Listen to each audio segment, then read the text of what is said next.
Assalamualaikum warahmatullahi wabarakatuh. Sampurasun wargi dulur baraya sadayana tepang dangudi sareng simkuring Mang Ian Kidemang Gunung Halu tiag dengan anu kasep sakabupaten cekma eta ge nya dina acara anu maneuh nyaeta dongeng Sunda. Dongeng zaman kiwari ala kiwari anu nyarioskeun lalakon kahirupan mangsa bihari atanapi kabaheulaan. Kumaha dararamang palawargi sadayana atau mugi aya dina ginanjar kawilujengan rahayu berkah salamet amin ya Allah ya rabbal alamin. Dina waktos ieu simkuring sejamedar hiji dongeng klasiknya palawargi sadayana nu tangtosna kelahiran 70 80 atanapi kelahiran 60 ge nya kantos uninga kana ieu dongeng teh. Tos dipedar kumang pirang pendongeng legendaris salah sawiosna Abah Kabayannya Mang Barna Abah Kabayan teh Ramanadol Sumbang. Ieu lalakon teh nyaeta Si Buntung Jago Tutugan. Kapungkur tahun 80-an mah nya Mang Barna nu bedarna teh meuni waas ya. Saur sapalih nama mangrupikeun kisah nyata da aya makamna di Cicapar Garut ieu teh nya aya leuweung tiisna aya eta teh kitu.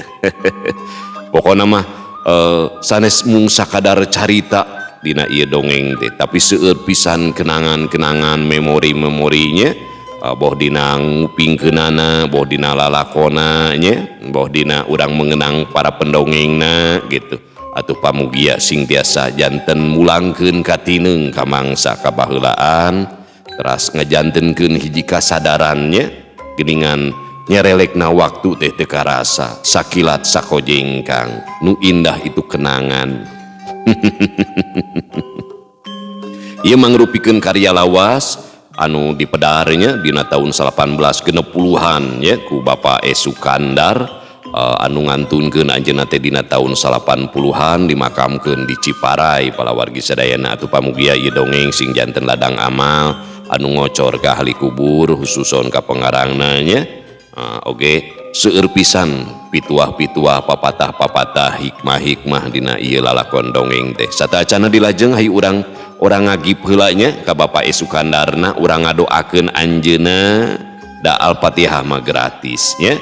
Insyaallah mun urang suur aya 1000 2000 10.000 bahkan langkung ngintunkeun Al-Fatihah kanggo Bapak E. Sukandar janten medan energi anu positif anu urang bakal kakecretan eta teh kasimuhan kabaseuhan kaemratan kawalatraannya karawu kapangku kakele kasangkeh katang tayungan kapayungan pokona mah luar biasa gitu nya da seueur nu ngaoskeunana. Yuk urang sasarengan ngintunkeun Al-Fatihah kanggo pengarang ieu dongeng Si Buntung Jago Tutugan khususon ila ruhi ahlil kubur Bapak E. Sukandar.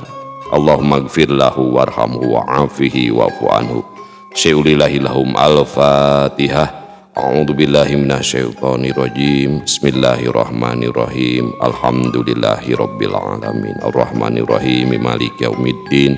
Iyyaka na'budu wa iyyaka nasta'in ihdinas siratal mustaqim siratal ladzina an'amta 'alaihim ghairil maghdubi 'alaihim waladdallin bighfir lana amin. Mugia sing ditempatkeun Bapak Sukandar di tempat anu mulia di iliyin taman-taman surga kalayan kenging rahmat magfirah Allah. Ieu dongeng dipedar dina YouTube-na Kisah Tanah Sunda sareng dina Facebook halaman Facebook Kisah Tanah Sundanya palawargi sadayana. Ulah hilap di follow di subscribe nya. Oke nu ngaros kahibur kepedaran dongeng simkuring tiasa nyawer kana nomor dana ieu tah ya saikhlasna we supados teu nyangkolong ting kana waktos hayu urang sami-sami ngalajengkeun ieu lalakon Si Buntung Jago Tutugan bagian anu munggara nu kahiji. Mangga kaparayun sadayana wilujeng ngadangukeun Prung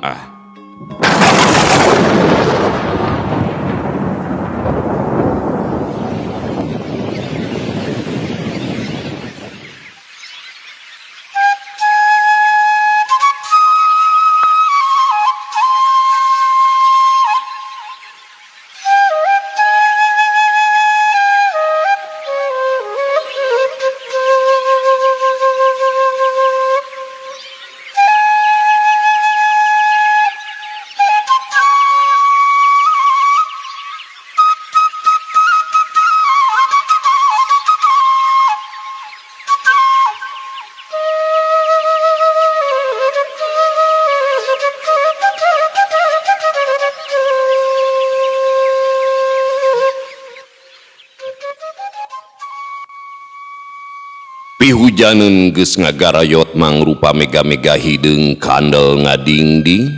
Sok sanajan harita masih keneh berang, tapi pangaruh reueukna sabudeureun anu poek ngajadikeun kaayaan asa geus burit pisan. Telila, parala, hujan mimiti mah badag carang, beuki lila beuki kerep. Antuk namah breg bae hujan badag naker dibarung ku angin ngakelebug anu nebak dangdaunan, selang-selang burinyai kilat dituturkeun ku gelegerna sora guludug matak sentar kana hate.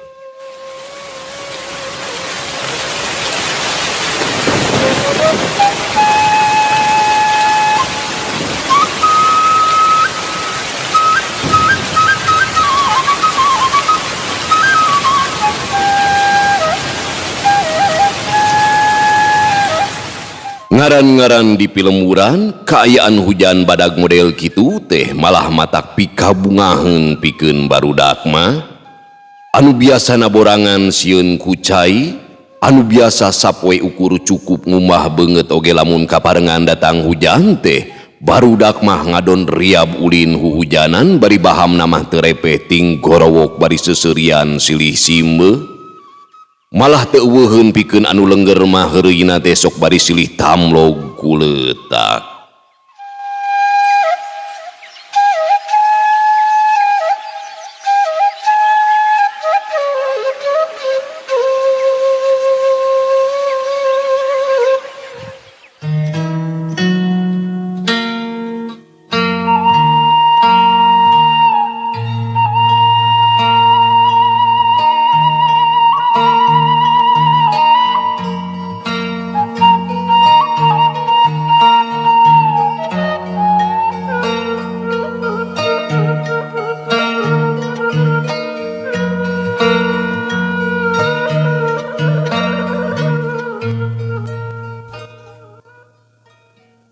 Gajeleng hiji budak lumpat nyerbet lumpat muru babaturanana anu keur ngarurugkeun maneh kana cai tina panyaweran. Teu anta parah deui, jebrod nuburukeun awakna satakerna ka babaturanana anu keur ngagulung. Atuh puguh we kabeh meuni rajleng. Malah sabagian mah nepikeun ka aya nu ngacurah roh labu. Aduh, langar maneh mah ah. Cek salah saurang anu ngajurah roh, si Jumad ngarana, bari cungar cengir nyepengan bujurna anu nyeri balas di teundeut. Hei, aku ari geus ngabongohan teh si Andi mah. Si Kemed mairan, sarua deui bari pupuringisan nyirieun cangkengna. Hehehe, akan badak mah tara bebeja lain lamun nubruk teh euy. Cek budak anu disebut si Andi teh nambalang bari nyurugkeun awakna ku cai panyaweran. Mentong dibawa ulin lah si Andi mah euy. Sok sasangkleng si eta mah. Si Ubed anu tadi milu kapecelengkeun milu ngomong. Hehehe, uing teh dibawaan ulin mah moal dipangalakeun pakel tuh euy. Temal si Andi bari nyerenge. Atuh dah maneh mah harak wae gawe teh. Si Ubed jamedud. Atuh jamak we sakitu mah euy. Ayo ah, ayeuna mah urang ulin naon deui nya euy. Si Andi bari nyampeurkeun ka si Ubed. Urang babagongan we ayeuna mah yuk. Si Andi sina jadi bagongna, urang limaan oge nu jadi anjingna. Heuh cukup lah. Cek si Jumad. Ah sangeuk ah, sok nyaan nubrukna si Andi mah Geus wae urang ucing-ucingan yuk. Cek si Juhro nolak bari mere usul. Terame ucing-ucingan mah, mendingan kukudaan yuk. Urang silih sekor sakali sewang. Ngan sanu daek kukudaan jeung si Andi. Uling mah sangeuk ah, sok licik si eta mah tara daek jadi kuda. Geus we ayeuna mah urang paparahuan di kulana Haji Sobana yuk. Keur hujan kieu mah caina pasti badagra. Si Andi ngasongkeun saran. Heueuh nya, mending paparahuan. Parahuna make naon nya euy? Make gebog gitu. Cek si Ubed bari ngareret ka si Andi. Naon ku gebog, mending oge ku lisung sia. Pan lisungna Pak Haji aya nu rada leutik, resep geura asa dina parahu nyaan eta mah. Cek si Andi bari rutret menta kasaluyuan. sieun ngamak mangkaning Pak Haji mah pan sakitu harakna ka barudak teh. Si Jumat rada merod. Atuh montong bebe jasa teh. Ayo Si Andi keke atuh antuk nama bring wae barudak ngabring muruka kula. Si Andi lempangna pangheulana minangka nama pamingpina. Telila geus narpi pipir imah Pak Haji, lempangna ting keteyep sieun katohian, laju muruka saung tempat nenden lisung anu pernahna disisieun balong pisan. Barang nepi tambakan, serebet barudak paheula-heula muru saung, tapi barang serog ka saung, na atuh ari gok teh kasampak Pak Haji Sobana keur campogowe di saung bari diuk dina lisung. Ti mimiti hujan oge Pak Haji mah aya di saung, ngahaja bari nungguan kulahna bisi caah atawa bedah. Atuh barudak teh kacidareuwasna, murengkeud sabab mireungeuh anu dipikasieuna teh aya di hareupeun. Rek daraun sia los-los ka dia, rek mauk lauk dia. Cek Pak Haji jol-jol morongos we bari jung nangtung melong ka barudak. Sanes Pak Haji. Cek si Andi anu pangwanina nembalan bari unur-unuran inggis dipepeg ku halu, sabab kapireungeuh leungeun Pak Haji ngaragamang kana halu. Bohong sia, narek naon atuh ka dia? Cek Haji Sobana temere budi, sabab manehna apal yen barudak ieu teh kacidali warna kana tangkal cawai wani nuar dijieun rarakitan. Bade namut Pak Haji kanggo lisung. Cek si Juhri nemalan bari salah deui ngomongna teh. Ngadenge kitu mah atuh Pak Haji Sobana anu barangasan teh langsung ambek. Urang ajar sia kunyu. Pokna bari ngajewang halu, maksudna mah rek dipake nyingsieunan. Ningali kitu, si Andi anu panghareupna langsung balik kanan terus ngabecir ngarumpak babaturanana. Atuh keur mah tambakan balong teh heureut katurug katutu harita barudak padedet. Na atuh barang kadupa ku si Andi teh, si Ubed anu pangsisina ampir 3 jubar, barudak mangpret nyalametkeun diri sabab dina pikiranna mah sok sieun nyawe digendir ku halu. Haji Sobana mah ukur nyerengeh seuri darek ngabrik mah sangekeun hoream atuh ari kudu hujanan mah. Padahal teh ari sugan teh eueuh Pak Haji euy. Cek si Andi bari nyurugkeun awakna kana cai panyaweran, harita teh geus narpi ka urut arulina tadi. Lamun benang teh sia ku halu, abong teh bencenur teh sia hulu teh. Si Juhri mairan bari irihilan. Heuh maneh atuh da nu kitu mah. Nanaonan make rek nginjeun Pak Haji pikeun lisung sagala. Narek dipake nutup Pak Haji teh. Si Ubed bari ngadelek tapi nyeh deui seuri. Heeh kasih mah kuing teh euy. Si Juhri terus irihilan. Yuk urang bubar we. Hujan ge geus ngaratan geuning. Si Andi ngajakan enggesan. Nya perang baralik bisi Pak Haji nyusulan mawa halu ke. Si Jumad nemrong. Geus kitu mah buriak bae barudak teh bubar marulang ka imahna sewang-sewangan. Tapi nya kitu ngaran-ngaran barudak keur meujeuhna baraung kitu atuh. Bari lalempang teh sungutna mah teu repeh ting corowok, dampal sukuna ditajong-tajongkeun kana cileuncang anu antukna mah kalah der we silih simeuhan, malah silih tamlog sagala rupa ku leutak. Bubar-bubar so teh bane we kaburu disentak sarta dibuburak nu boga imah lantaran bilik dapurna baraseuh sarta katamlogan ku taneuh leutak. Si Andi barang geus nepi ka imahna, keuat nyampeurkeun bapana anu keur siduru bari ngaliwet hareupeun hawu. Gog manehna cingogo hareupeun hawu, tembong gadona norokto kabulusan. Gawe teh ngan hujanan wae atuh maneh teh Andi. Bapana bari ngareret kanu keur noroktok gigireun. Si Andi mah teu malire, heg dua dampaleungeunna teh dilonjorkeun ka hareup dideangkeun, baaleun meureun da katempona nepikeun ka keunteul kitu. Beuat geura di baju anggur mah Andi, rek milu maneh ka warung beuteuy. Bapana nanya. Ayeuna bah. Si Andi malik nanya bari ngareret ka bapana. Ya, Pan hujan kene atuh Pak. sakudung di oge raat atuh. Bapana bari nempo kaluar ningali hujan anu ngan kari miripisna. Yung atuh geura di baju ka ditu. Dah heula Pak. Jeung naonnya? Si Andi ngomong bari melong bapana anu keur ngusruk-ngusruk suluh nu seuneuan ngahaja sina ukuruhai ambeh liwet teu tutung. Nyaho atuh mata ka ditu di baju heula bisi asup angin ke. Engke dahar mah liwetna can pepel ieu teh. Ceuk bapana. Jeung naon bah?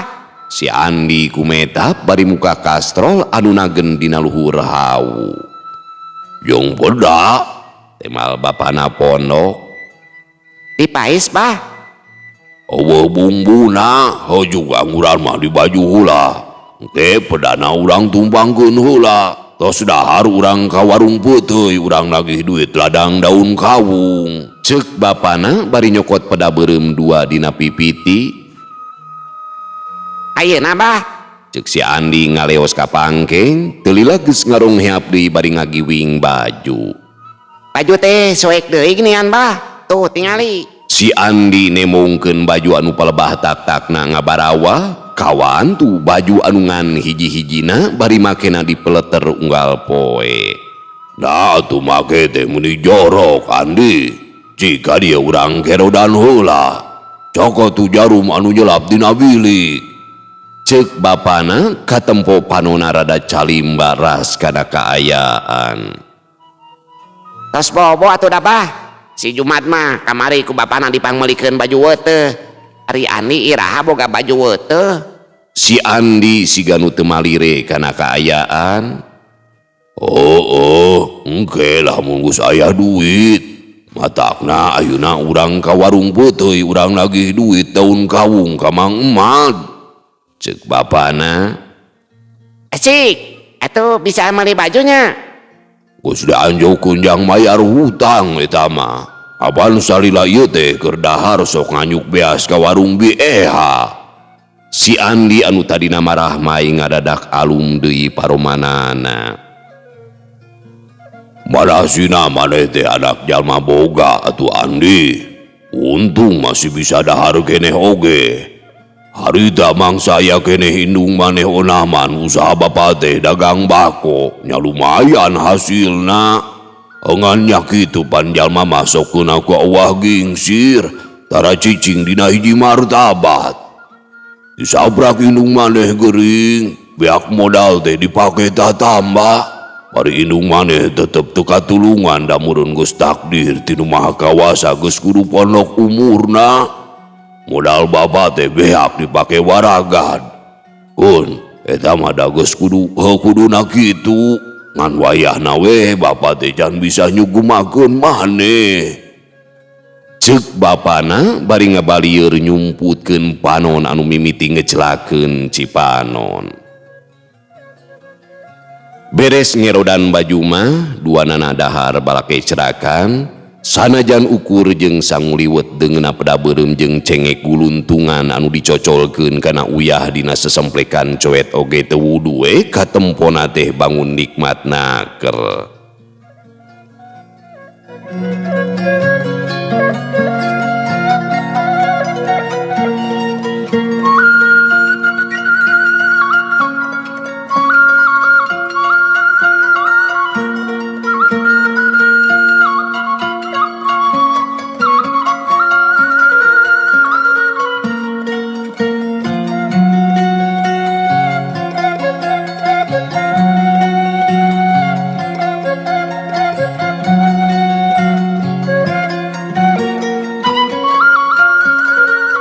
Wanci geus maju ka sareupna, Kiraisnya eta bapana si Andi harita teh keur jongjon lempang balik ti warung peuteuy. Sedengkeun si Andi ngadaplok dina tonggo ngahenen dina akodan. Zaman harita mah sok sanajan bener jalan mah geus di aspal tapi kayaan lebah dinya kacida sepi. Kenca katuh hieum ku tatangkalan, jarang aya jalma anu ngalanto wayah kitu sabab sok kabejakeun loba begal. Loba kandaraan teh ukur sametengah poe kasorenakeun mah es tuning rehe comrek pika keungeun. Sabot jongjon lempang ti palebah anu bala jung jeleng opat jalma bari ngabar bedog ngahadang liliwatan Kirais. Eren, jeung kadiekeun si saku si laing lamun masih betah kumpul nang di alam dunia. Cek hiji lalaki, Atuh salah sasaran, aranjeun deuk ngabegal ka ulama. cek Kirais bari ngecageun si Andi didiukeun dina kuta sisi jalan. Perenan kadinya Sudinta, motong diajak pajak kaki atuh euy. Cek hiji lalaki maneh nama ukur ngajanteng tinu rada anggang. Teu kudu dua kali dititah anu ngaran Sudinta teh langsung nugaskeun bodogna nyasar beheung Kirais. Ai, sugan ieu mah begal kokoro. Cek Kirais bari sakilat ngareunteukeun awakna, plos panarajang Sudinta teh luput. Sikat Adria, piraku tiruan teu sanggup ngalawan jalma hiji mah. Cek kegedugna deui, Keun heula lah Aka, sina jadi bagong bayangan heula. cek ngaran Adria bari sakilat ngagaitkeun bodogna nyempong ngala cangkeng Kirais kacida garangna teh dumeh ngarasa era ku gegedugna. Di huruf kutiluan Kirais ningkatkeun kawaspadaan, matana rancing geus ngabagi panenjo ceulina dipasang.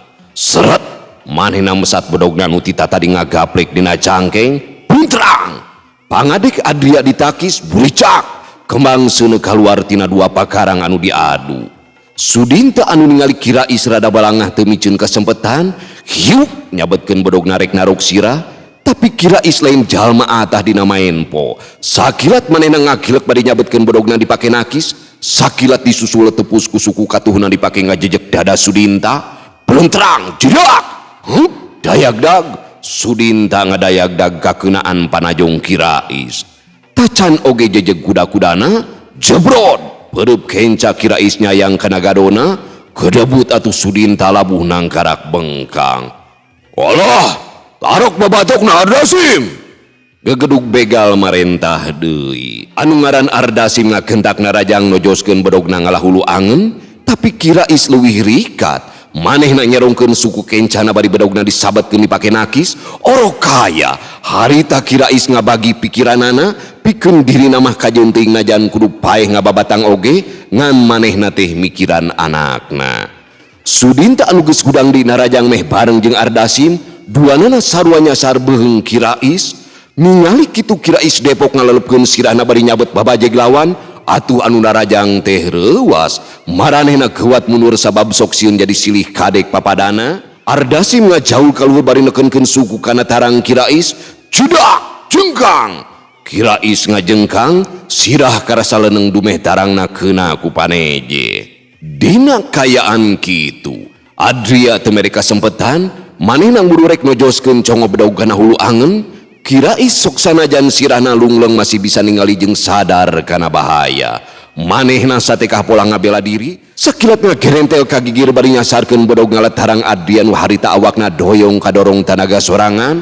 Seret, kuak.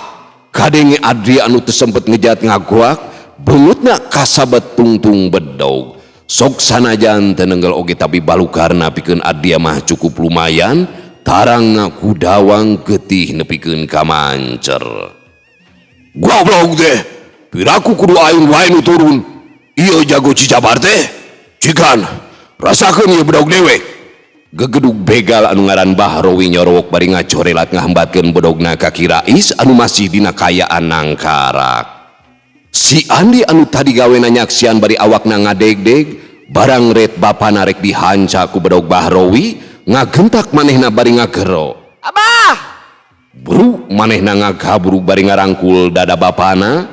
bareng jeung numpangna leungeun kenca si Andi kana dada Kirais nu harita keur nangkarak bengkang, bedaug Bahrowi nyuruntul ti luhur sarta teu anta parah deui. Jeros seseket bedaug teh ngahanca leungeun si Andi terus kana angeun bapana. Anu akibatna matak muringkak anu nempokeun pigulang leungeun si Andi sapat sakaligus sedengkeun hulu angeun Kirais tobros sarta langsung ngaburialkeun getih teu beda we ti munding anu dipencit. Pamiarsa sadayana, kumaha kocak dengekna si Andi jeung ngagerungna Kirais geus teu bisa digambarkeun ku carita direka ku tulisan. Eta we anak buah Bahrowi anu kaitung parengal tur ka cida telengesna harita mah manipating buri gidig mireungeuh ting kerejetna Kirais sarta kocak dengek anakna nu sakitu leus-lesanana matak ngarakacak hate iwal ti Bahrowi sorangan anu teu kerel-kerel teh. Lain kalaka ngajaran tuh colhok sigan jantungan sia teh Ardasim. Kelewat garadaan saku bajuna. Pokna marentah satengah nyentak ka Ardasim. Mohon mangga Kak. Ardasim gegemeun terus bae manehna nyampeurkeun Kirais anu keur kekerjetan kene sarta teu eureun gegerungan, sedengkeun si Andi mah geus teu usik malik dina kayaan keur ngarangkul dada bapana. Tina pigulang leungeunna anu buntung terus-terusan getih ngawor-wor campur jeung getih bapana anu ngaburial tina hulu angeunna. Sanggeus eusi saku Kirais digaradah sarta dikoredaskeun, maksudna mah Bahrowi teh deuk terus arindit deui, tapi ngadadak manehna mireungeuh anu herang-herang ngaburicak dina jariji leungeun katuhna Kirais, heg disampeurkeun, manah horeng ali anu dijieunna tina wajah perak matana batu pirus, teu ngalobakeun diomong, porosot baik kumanehna teh dilaan terus harita keneh oge dipake meujeuna pisan. Geus kitu mah bring opatanana arindit ti dinya, Kirais mah jeung si Andi cul bae ditaringgalkeun ngajaloprak di tengah jalan palebah tutugan leuweung tiis pisan. Jalma anu tareleungeus taya ras-rasan lampah biadab anu bieu dilakonan teh dianggap hal biasa pikeun maranehna mah.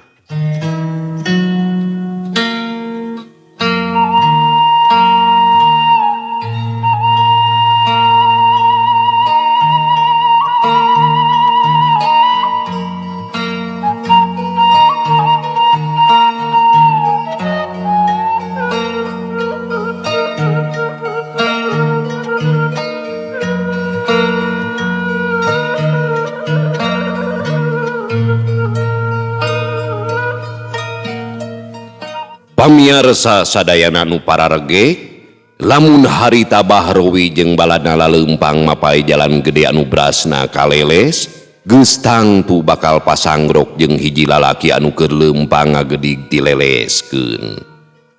Kisah hudi urang Cipancar batur salemurna Kirais malah beunang disebut sobatna Kirais. Harita manehna deuk kalemur leuweung tiis kasebutna jalma eusi nu matak wani leumpang sorangan wayah kitu oge bari kayaan geus meh magrib. Ngan nya kitu ari Bahrowi mah leumpang mapai-mapai susukan geus rada jauh ka kara maranehna hanjat saterusna nonggoh ku kurubutan kanu bala anu maksudna mah rek muru ka pasir ayakan.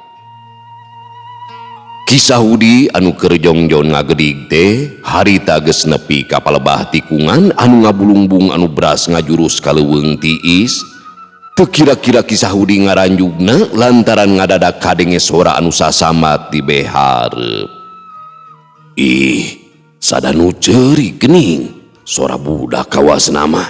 Heueuh, sidik di hareup. Piraku dedemit mah. Da sidik abah-abahan. Lamun nyate budakna keur naon wayah kieu aya di dieu. Palang siang keur ka sarung. Manehna ngageurentes deui. Sok sanajan manehna kasebut lain jalma borangan tapi teu buru ngageter oge, pugu da palebah dinya teh kacida harieum pisan, kenca katuhun jalan ngawid-wid rerembetan sarta rajeg tatangkalan. Tapi rasa kapanasaranana ngelehkeun ka sieuna, sidik sora budak. La haula wala quwata. hayang nyaho waing rek disamperkeun. Kisah Hudi bari ngakilirkeun perah bedogna, leumpangna digancangkeun bari panonna mah teu woleh rurat reret, mitenan sabudeureun bari muru ka arah sora teh tetep taki-taki, ceulina ngadedengekeun kana sora di sabudeureunana, beuki deukeut beuki tetela sora budak anu sasambat ka bapana. Naon ari itu? Kisah Hudi ngaraneg deui lantaran katempo hareupeunana teh aya nu ngadungkuk di tengah jalan sarta sidik sora budak teh di palebah dinya datangna. Ngan kulantaran harita geus poek katempona teh ngan samar-samar. Abah, aduh, Abah, ya Andi mah. Kadenge anu sasama teh beuki tetela. Ai, sora si Andi geuning. Ngadadak keras manehna inget tadi samemeh Indi teh ningali imah Kirais dikunci, mikir kadinya teu anta parah deui, seak bae manehna lumpat, geus teu gue dina hatena yen Kirais teh keur ngarandapan kacilakaan. Sanes deukeut beuki ngarahanjug, sanajan geus poek manehna bisa ningali Kirais anu keur ngacolopong mandi getih, sedengkeun si Andi masih tetep nanangkeup babana sarta disidik-sidik teh leungeun kencana buntung samet pigeulang. Ya Allah, Andi, kunaon Andi? Ceuk Kisah Hudi hari weus-weus tapi panonna mah tetep taki-taki caringcing bisi aya nu ngabongohan. Abah, ya Andi, Bah. Si Andi tonggoy we sasambat ka bapana, pananya Kisah Hudi mah sigana teh luput teu kadengeun. Sangeus tetela aman, kakara Kisah Hudi teh ngadeuketan terus tepak dekuk gigireun si Andi.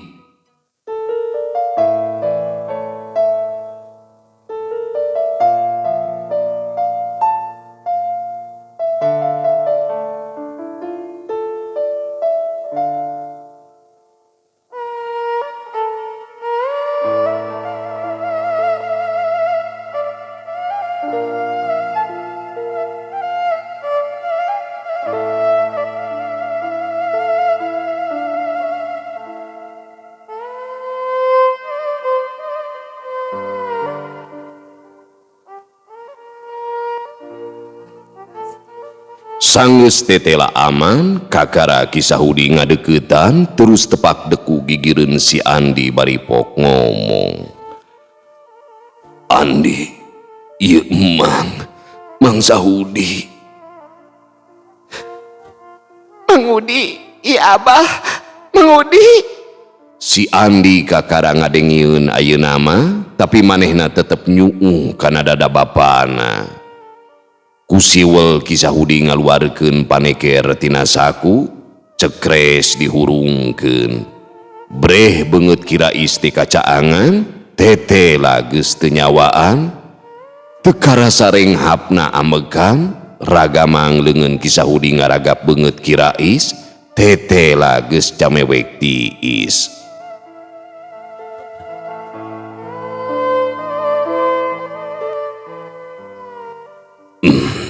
Andi, bapa maneh teh.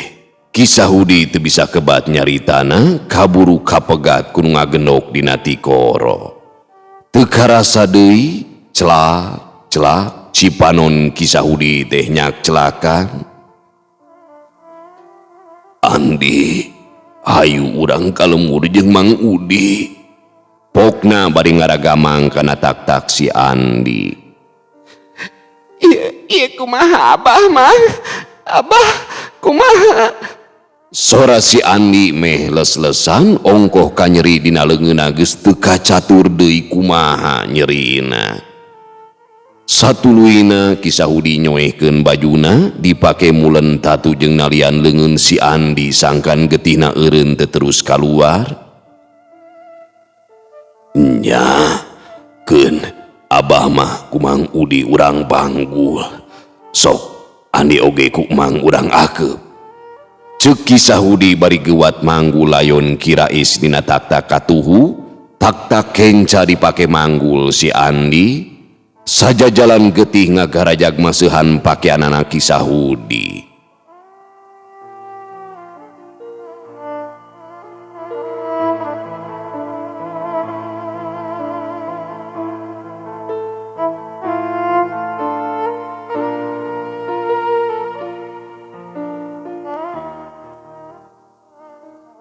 Nepi ka lemurna lain deui gujrudna, paribasa ibu salemur ear sapangeusi desa, beja nerekab tultel ka mamana yen Kirais ngalakonan ngajampana bugang alatan di bega lebah tutugan leuweung tiis, sarta si Andi oge leungeun kencana buntung samet pigeulang.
Pamiarsa sadayana nu bingung mayar kiriritan jeung sieun di rudal, teu kacatur kumaha aras urusna anu bur layon Kirais, caturkeun geus beres aya poena.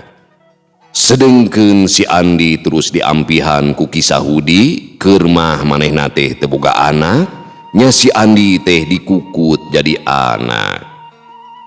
Menang sabulan 2 bulan mah si Andi teh teu wudu ngalayeus ingeteun wae kanu jadi bapa, malah lamun tengah peuting mah manehna teh sok mineng ceurik balilihan bari nyambat-nyambat ka bapana. Lamun ti beurang gawena ukur ngahuleng jentul eueuh kaberagan, sakapeung manehna sok ngeureles ini ti imah Kisahudi, ari di teang teh sok aya di imahna kasampak we keur ceurik di kamar anu geus sepi.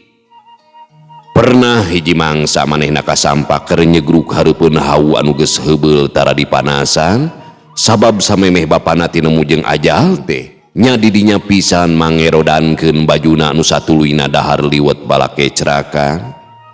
Tapi ari geus nincak sataun mah si Andi teh paler oge.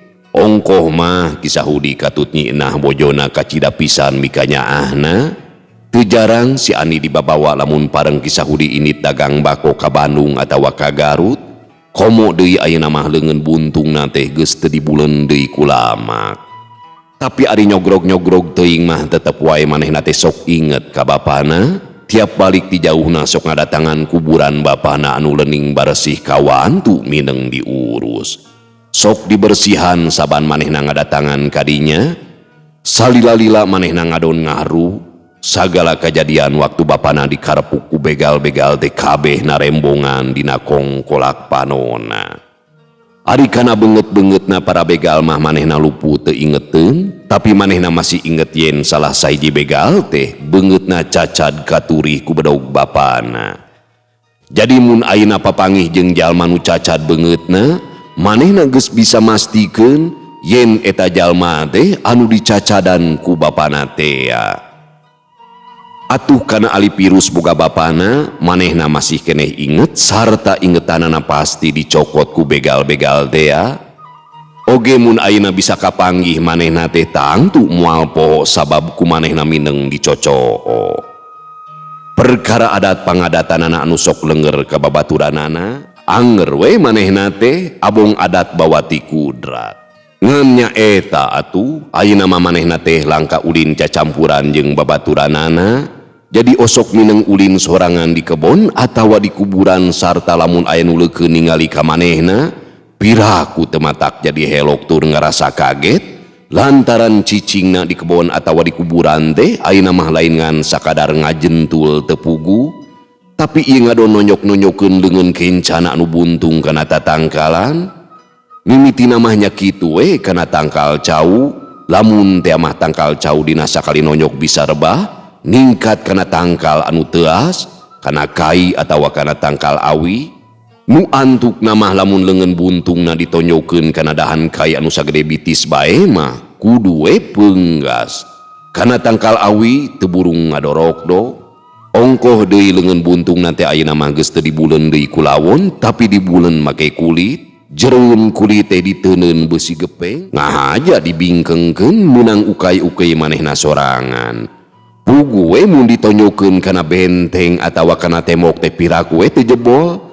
Tapi saurang oge taya nu nyahoeun kana kayaan si Andi ayeuna ngan Pak Haji Sobana sok mineng ribut sorangan lantaran loba tangkal cauna anu gedena meh sagede cangkeng jelema sok kapanggih rarubu. Kagetna teh naon anu jadi sababna lantaran taya hujan atawa angin tur tangkal teh asalna mah belejag. Lamun warga gujuru teh manehna mah ukur nyenghel we seuri nyerangkeun ti kajauhan. Ari di pilengburan namun aya jelema anu cacad teh sok hayoh dilani numutkeun kana cacadna. Komo lamun mangsa parasea nya kitu oge ka si Andi manehna sok mineng disebut si buntung. Hiji landihan anu pikeun manehna mah kacida dipika sedihna. Eta we lamun aya nu nyebut si buntung teh ku manehna mah sok diobrot nepikeun ka mana jeung saha oge. Lamun meupeus keuyang teh manehna mah sok nonjokan tangkal cau anu saha bae. Antuk nama warga jadi apal we lamun tangkal cau anu warga raruntuh teh akibat polah manehna. Hiji mangsa mah Haji Sobana nyarekan si Andi laklak dasar dumeh puluhan tangkal cauna teu kapuluk beak ditonjokan. Urang ajar sia, arah naon sia teu ngaruksak tangkal cau aing ha? Pokna morongos. Teu ngaranna naon Pak Haji resep we lah Pak Haji mah beunghar ieu atuh. Tembalna teu riuk-riuk. Bangkarua rahasia. Memangna banda aing teh ruksakeun sia. Tu ngarung masakeun pisan hirup geus teu boga indung bapa sia mah ha? Pak Haji beuki nafsu. Ulah mamawa indung bapa kuring atuh Pak Haji. Pamari nyabit-nyabit nu tos aya di kieuna teh apanan. Ceuk si Andi bari tungkul nyabar-nyabar maneh. Waneng sia, nambalang-nambalang wae diomongan teh. Teu karuhan buntung sia. Haji Sobana ngomongna geus teu diwengku deui. Ngadenge kitu mah amarah si Andi teh kahudang. Tong nyabit-nyabit cacad uing Pak Haji bisi ditomuke. Pokna bari gajeleng bae si Andi teh luncat leungeun kencana sakilat ditonyokeun. Hiu dolok-dolok bae dahan tangkal nangka walanda ku manehna ditumbuk ku leungeun buntungna nepikeun ka peunggas. Atuh pugu we teu kapalang reuasna Haji Sobana ningali kitu teh. Ulah kitu peta sia teh Andi. Pokna bari bericit lumpat mangpret teu sirikna nepikeun ka notog-notogkeun maneh. Da eta we gamparan anu dipakena oge nepikeun ka rajleng atuh lalesotan geus asa habek-habek bae ditonyok ku si Andi. Teu warga anu narempokeun pating cakakak nyeungseurikeun bari rasa helokna mah teu bisa disumputkeun. Kabeh warga colohok antara reuas jeung kataji ku kakuatan tonjokan si Andi. Keur kitu Jol Kisahudi ngadenge ribut-ribut teh manehna nyampeurkeun ka si Andi bari pok nyarita. Aya naon deui Andi? Ulah kitu pamali ieu campelak ka kolote. Jeung eta dahan nangka jeung tangkal cau dikumahakeun ku maneh. Kisahudi nanya bari pinuh ku rasa heran. Ditonyok ku Andi Mang Udi. Geuleuh atuh da Pak Haji ngainana geus kaliwatan. Jaba barudak matikan wae. Tembal si Andi bari tungkul kaamekna masih ngagugudug dina dada. Matakna atuh maneh teh ulah bontongor, ulah nyiar-nyiar pi omongeun. Teu hade eta ngaruksak bogana batur teh. Enggeus ayeuna mah angguran geura balik. Geura mandi terus dahar. Apan sakedeung deui oge kudu ngaji ka tajug. Ceuk Kisahudi bari ngusapan sirah si Andi pinuh ku rasa deudeuh. Ret manehna ngareret ka sabudeureun katempo jalma-jalma anu naringalikeun. Hampura Mang Manta, sing haramna oge kuring mah teu nyaho. Lamun si Andi ngaruksak tangkal cau boga emang. Kisahudi sanuk-sanuk. Ah, teu nanaon Maudi. keun wae dangke oge jadi deui cau mah. Cek Mang Manta teu ngarasa ambek. Ceplas wae nigas tangkal cau sangkan bisa kaluar deui pidauneunana, hariwang oge meureun ningali karongkahan si Andi. Dititah balik teh si Andi nurut, ngaleos leumpang bari tungkul, dina hatena mah masih ngarasa tegenah dumeh tadi disebut si buntung ku Haji Sobana jeung ku babaturanana, tapi kitu sote da meureun wae pedah manehna anu ngamimitian harak ka babaturanana. Isukna najan geus beurang si Andi can katempo kaluar ti imah, sing horeng harita mah manehna teh sare kene. Sanajan geus beurang hudang-hudang soteh kagandengan ku babaturanana anu keur maraen kaleci. Si Andi hudang terus campogo dina golodog bari ningali babaturanana. Kakara hudang mana Andi? Si Jumad nanya. Miluan lah, uing ngadu kalecinya. Cek si Andi bari cengka tina golodog. Si banget heula sate. Sanggeuk kami mah ulin jeung anu rame tekcil jeung dadiran ah. Cek si Kemet. Si Andi ngaleos ka pancuran bari ngaliwat teh manehna iseng nyapit kaleci kojo anu si Kemet. Si Kemet mah teu apaleun atuh manehna teh riweuh neangan. Dikamanakeun kojo uing ku manehnya Andi? Cek si Kemet nanya. Dasar budak harak. Aya we pi omongeuna teh. Kaleci anu dicapit ku indung sukuna teh ngadon dikejetkeun nepikeun ka mecleng ka kebon.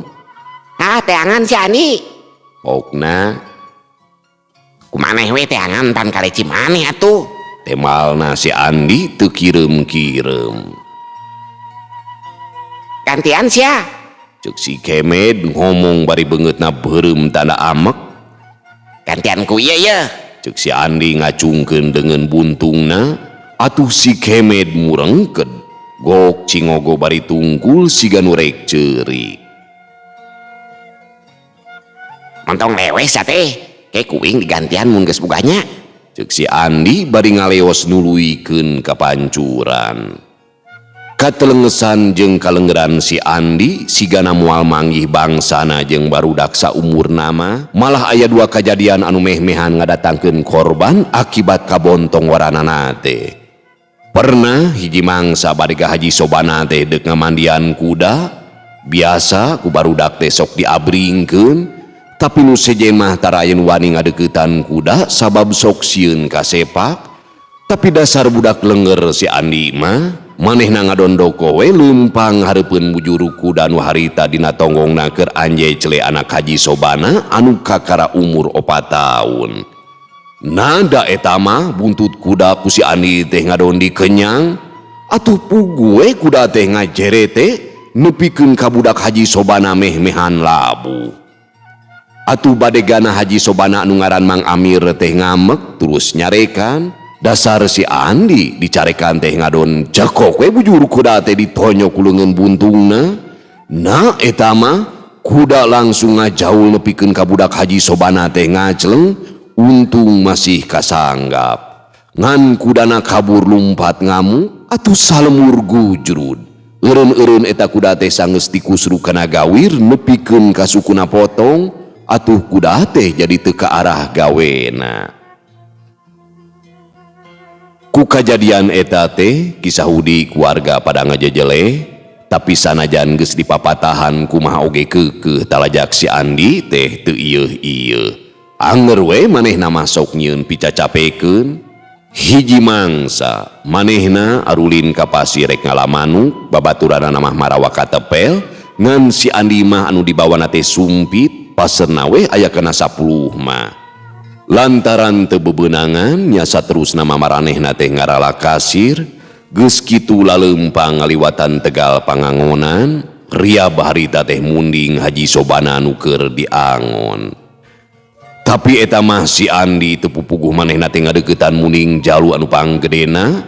Hayo we ceuli munding teh diasupan kasir, balukarna eta munding ngagideg-gideg hulu, ungas ingus ngamuk sagala digaruk. Anu satulina eta munding teh jadi edan, ngabret ka sawah anu macul buriak lalumpatan sabab dibeberi. Munding beki edan, beki ibu resanggeusna eta munding teh asup ka lemur, jalma-jalma nyalametkeun diri asup ka kolong-kolong imah. Harita nini entin ampir jadi korban. Sigana eta munding teh ningalieun nini entin anu asup ka kolong jadi perik we. Nepikeun ka imah nini entin teh digadilan nepikeun ka runtuhna. Masih untung nini entin masih kaburu katulungan. Lamun hanteu teh sigana geus katinggang runtuhan imah atawa palastra di budal badil tanuk munding anu ranggaek. Ningali kitu si Andi harita nembongkeun ka luar biasa anana, manehna ngagentak murum munding anu keur ngagadilan imah. Warga soak ningali kitu mah pating koceak mangpaurkeun. Si Andi sanggeusna deukeut manehna ngabedol buntut munding atuh kontan munding teh mali. Seak eta munding teh ngabeberik si Andi. Si Andi lumpat ka kebon awi, eta munding terus ngudag. Blesat.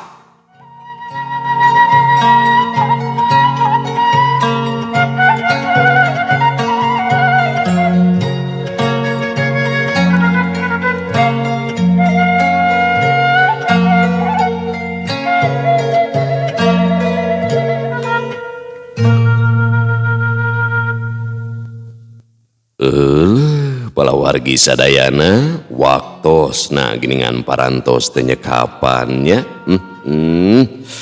Ieu episode nu kahijinya tak kitu pala warginya ieu rada luar biasana karya Pak Esukandar teh kahiji dina segi kosakata basana kapungkur pisannya jadul pisan. Matak seueur istilah-istilah nu abdi ngahuleng gitu teh naon kitu nya. Tapi mudah-mudahan ieu sing janten landong katineng urang sadayana khususna nya murang kalih kapungkur nutos janten sepuh kiwari mah nya tusras kagagas waas gambaran kahirupan zaman baheula boh dina carita dongengna boh dina zaman nalika kapungkur urang nuju alitnya sepupingkeun di pipir imah baturnya da baheula mah di kota teh seueur bumi bilik di Cimahi ge simkuring nuju alitnya hampir seueur bumi bilik teh sok ngupingkeun we di pipir imah batur teh meni waas nya kagagas teh duh alhamdulillah teu karaosnya nyarelekna waktos sakilat sakojengkang ayeuna urang tos haruwisa anak urang geus anakan deui geus baruga incu pan urang teh nya pamugia ieu lalakon teh sing tiasa janten pepeling kang urangnya sadayana anu ku Gusti ayeuna masih kene dipasihan kasempatan ku melendang di alam dunia.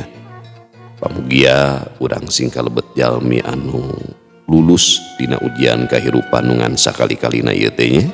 Sesa umur urang sing kalebet sesa umur anu pinuh ku barokah, pinuh ku muhasabah.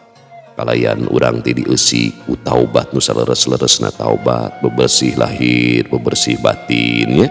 Da hiji mangsa mah urang nu kari carita teh ayeuna urang desep ngupingkeun dongeng carita baturnya tapi hiji mangsa urang bakal kari carita piraku rek monoton hirup teh nya tah urang rusakna lalakon teh sabab urang eleh ku hawa nafsu rusakna perjalanan lalakon hirup urang teh eleh ku kahayang diperbudak ku satiap kahayangnya tungtungna lelah jeung lelah.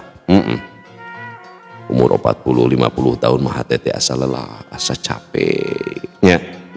Tah eta urang teh diperbudak ku kahayang mata sederhanakeun kahayang. Luruskeun puguhkeun tujuan hirup teh. Ulah mudag hal anu sakirana teu manfaat keur hirup urang. Leres teh. Udag gitu. Udah hiji perkara anu bakal manfaat keur lahir batin urang dunia sinareng akhirat urang da mulai nu kacana kabeh oge nya urang bakal mawa diri urang sorangan urang bakal mawa batin urang sorangan benahi hati urang benahi batin urang benahi pikir urang muhasabah itu tapaklah cak urang teh nah loba elingna atawa henteuna lah nah loba dosana maksiatna atawa taatna sabab di zaman kiwari urang sok seringnya dipenakeun kana kajadian-kajadian jalmi ngantunkeun alam dunia teh lain karena gering ngadadak zaman kiwari mah Ya Allah biha, ya Allah biha, ya Allah bihusnil khotimah, ya Allah biha, ya Allah biha, ya Allah bihusnil khotimah. Allahumma inna nas'aluka ridhoka wal jannah wa na'udzubika min sakhatika wan nar. Allahumma inna nas'aluka salamatan fid din wa afiatan bil jasad wa ziyadatan fil ilmi wa barakatan fi rizki wa taubatan qoblal maut wa taubatan qoblal maut wa taubatan qoblal maut wa taubatan nasuha wa rahmatan 'indal maut wa magfiratan ba'dal maut. Allahumma hawwin 'alaina fi sakaratil maut wa najatan minan nar wal afwa 'indal hisab. Rabbana la tuzigh qulubana ba'da idh hadaitana wa hab lana min ladunka rahmatan innaka antal wahhab. Rabbana atina fid dunya hasanah wa fil akhirati hasanah wa qina adzabannar. Amin ya Allah ya rabbal alamin. Sakitu anu kapihatur hapunten dina samudaya kakirangan bobot sapanon carang sapakan cag urang tunda di hanjuang siang urang teuneun di haneuleum sieum paranti nyokot ninggalkeun mangsa datang ka sambeur deui. Wallahu muwaffiq ila aqwamit thoriq. Wassalamualaikum warahmatullahi wabarakatuh.